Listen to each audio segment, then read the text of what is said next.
Hello welcome friends. आज ये HDP second year की क्लास है जिसका लेसन नंबर 16 चल रहा है, जिसमें अपन का टॉपिक चल रहा था कि पेड़ पौधों से या पादप जनित औषधियों से प्राप्त होने वाले एल्कोलॉइड्स, तो उसके बारे में अध्ययन चल रहा था। तो आपको पहली क्लास में स्ट्रामोनिया, हायोसाइमस यहाँ तक के बारे में जानकारी आप बता दिया गया है। तो आपके अब इस चैप्टर में 2 पॉइंट बाकी है। क्या पादप जनित की एल्कोलॉइड्स औषधियाँ होती हैं, उनमें 2 पॉइंट बाकी है। एक तो है तंबाकू और दूसरा है कार्बाकोल। तो इन 2 औषधियों के बारे में अध्ययन करेंगे, जो आज आपका चैप्टर समाप्त भी हो जाएगा।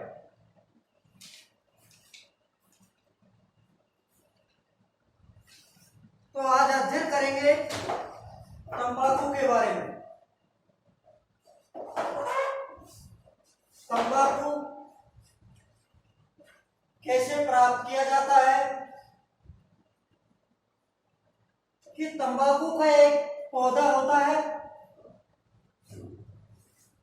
तंबाकू का एक पौधा होता है जिसकी पत्तियों, छाल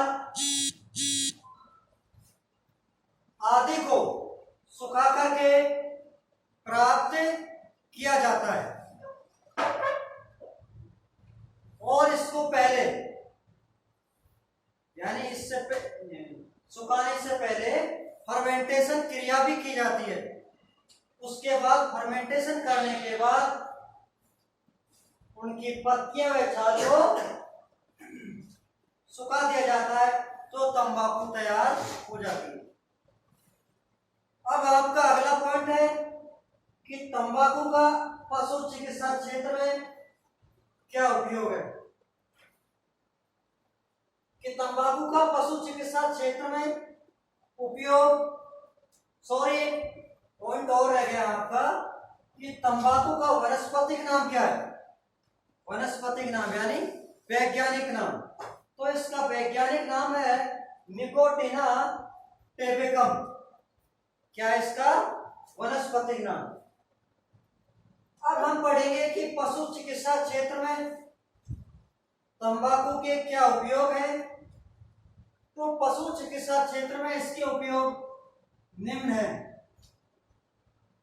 जैसे इसका 1% घोल बनाकर पशु के मुख द्वारा, यानी इसका 1% घोल बनाकर मुख द्वारा पेट दर्द में, किसमें उपयोग लेते हैं, पेट दर्द में। तो ये आपका पहला पॉइंट हो गया। दूसरा यूज है, आपका उपयोग है कि तंबाकू का पत्तियों का या छाल को या कंप्लीट तंबाकू को 1% घोल कॉपर सल्फेट के साथ पेट के कीड़ों को मारने के लिए भी उपयोग किया जाता है। किसमें, पेट के कीड़ों को मारने की, यानी एंथेलमेटिक के रूप में। इंग्लिश में कह सकते हैं आप कि तंबाकू का उपयोग एंथेलमेटिक के रूप में करते हैं। एंथेलमेटिक देख सकते हैं आप इंग्लिश में कि तंबाकू का उपयोग कॉपर के साथ या कॉपर सल्फेट के साथ एंथेलमेटिक्स में उपयोग लेते हैं। तीसरा उपयोग है कि तंबाकू का 2 से 5% घोल तैयार करके चीचड़े, जुआ, पिस्सू, पिस्सू को कहते हैं देसी भाषा में लीक, उनमें इसका उपयोग किया जाता है। किसका? तंबाकू का 2 से 2.5% सॉल्यूशन तैयार करके। तो ये आपको हो गया तीसरा उपयोग।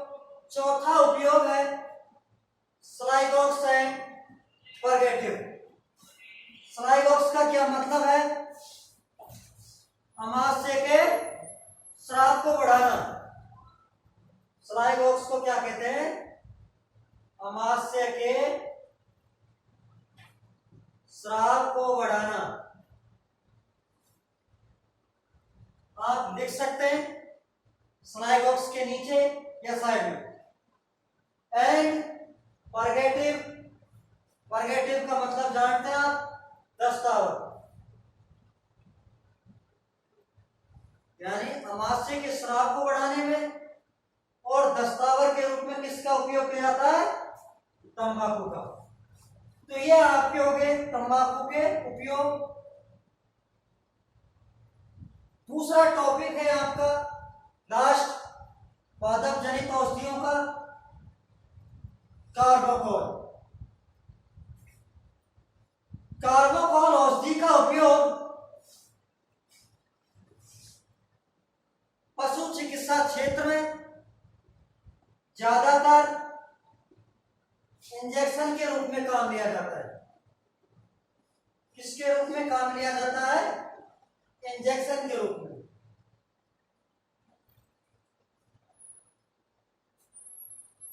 सॉरी, तंबाकू के जो आपको उपयोग बताया उसमें एक नोट्स रह गया कि तंबाकू का उपयोग या इसका सॉल्यूशन कुत्तों में नहीं करते, क्योंकि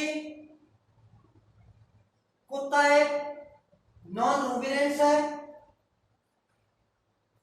जो तंबाकू का सॉल्यूशन उल्टी बढ़ाता है, या कह सकते हैं आप इमेटिक का कार्य करता है, इसलिए कुत्तों में नहीं किया जाता है।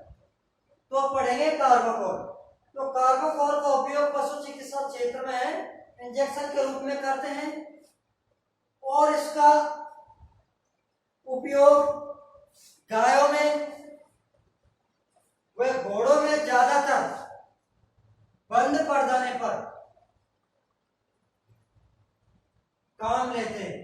बंद पड़ जाने के मतलब पशु की जो स्टोमक से संबंधित कार्य बंद हो जाता है, यानी गोबर आदि नहीं आता है, तो उसको क्या कहते हैं? बंद पड़ जाना। तो उसमें कार्बोकॉल का उपयोग किया जाता है। लेकिन यह औषधि नीरोबिन परगेटिव का कार्य करती है, यानी यह औषधि दर्द नहीं करती। अगला उपयोग है परगेटिव के रूप में, और इसका उपयोग कार्बोकॉल का उपयोग परगेटिव के रूप में करते हैं। तीसरा उपयोग है न्यूरोमस्कुलर परगेटिव में कार्बोकॉल का उपयोग किया जाता है। न्यूरोमस्कुलर परगेटिव का मतलब है कि आंतों की गैस बाहर निकालने में, हिंदी में कहते हैं आंतों की गैस बाहर निकालने में। तो ये आपके कार्बोकॉल के क्या हो गए? उपयोग। अब इसका एक नोट्स है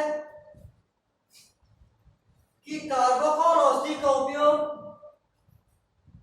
गर्भित मादा पशु में नहीं किया जाता, क्योंकि ये बहुत ही लास्ट स्टेज की परगेटिव औषधि है, जिससे कई बार गर्भित पशु को दे भी देते हैं तो गर्भपात होने की संभावना रहती है, इसलिए इसका उपयोग गर्भित पशुओं में नहीं किया जाता। क्योंकि देख सकते हैं, क्योंकि पशुओं में गर्भपात होने की